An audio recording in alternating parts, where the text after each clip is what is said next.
Welcome. In this video, we are going to take a look at problem 5. It is from section 2.1 of College Algebra 2E by OpenStax. In this problem, we need to find the x-intercept and y-intercept, and we're not allowed to use graphing, and we need to write the coordinates of each intercept. All right, so to find the x-intercept, what we do is we set y equal to 0. Okay, so we have y is minus 3x plus 6. So we'll set y equal to 0. And so we get 0 equals minus 3x plus 6. So let's add 3x to both sides.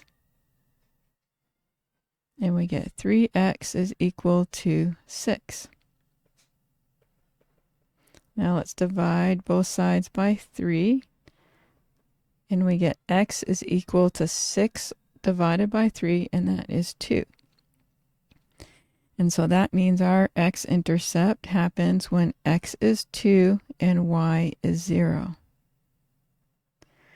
Now for the y-intercept, we set x equal to 0. And so we have y is minus 3x plus 6. So we'll set x equal to 0.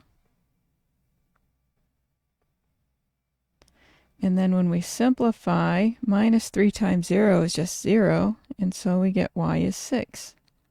And so now the y-intercept has coordinates of x is 0, y is 6.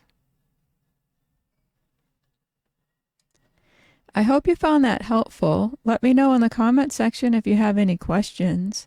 Thank you for watching, and I'll see you in the next one.